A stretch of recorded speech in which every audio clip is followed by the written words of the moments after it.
वफाकी वज़ीर इत्तलात व नशरियात अहम गुफ्तगू कर रहे हैं, आइए आपको दिखाते हैं।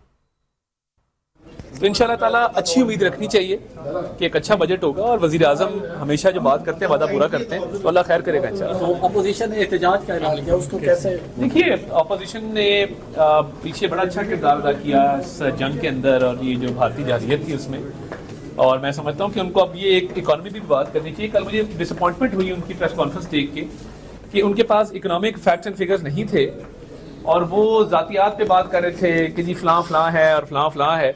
तो उनको चाहिए था कि कोई ज़रा तैयारी कर लेते, कोई टेक्निकल डिटेल पे बात करते।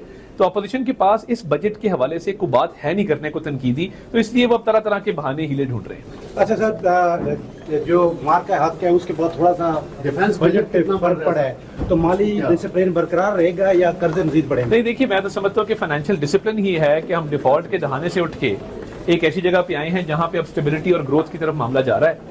तो अल्हम्दुलिल्लाह कहाँ पे यही लोग जो अपोजिशन के थे ये शर्तें लगाते थे पाकिस्तान के डिफॉल्ट होने पे, और कहाँ अल्लाह ताला ने पाकिस्तान को इज्जत दी है कि वो इंटरेस्ट रेट से लेके तो आपकी इन्फ्लेशन तक हर चीज़ में जो है वो कमी वाक़ई हुई है, और आपकी जो ओवरऑल ग्रोथ है वो इंक्रीज हुई है।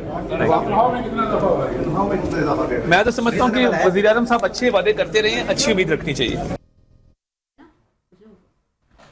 वफाकी वज़ीर इत्तलात व नशरियात अताउल्लाह तारड़ की मीडिया से गुफ्तगू जारी थी, जिसमें उनका बताया था कि अपोजिशन ने भारतीय जारहियत के खिलाफ भरपूर किरदार अदा किया। अपोजिशन की गुज़श्ता रोज़ की प्रेस कॉन्फ्रेंस देखकर बहुत अफसोस हुआ था। अपोजिशन के पास मुआशी आदाद व शुमार नहीं थे।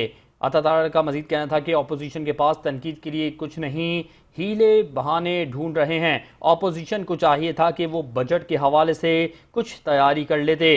हम डिफ़ॉल्ट के दहाने से उठकर मुआशी इस्तेहकाम की तरफ आए हैं, और ये बड़ी कामयाबी है। अपोजिशन के लोग पाकिस्तान के डिफ़ॉल्ट होने की शर्तें लगाते थे।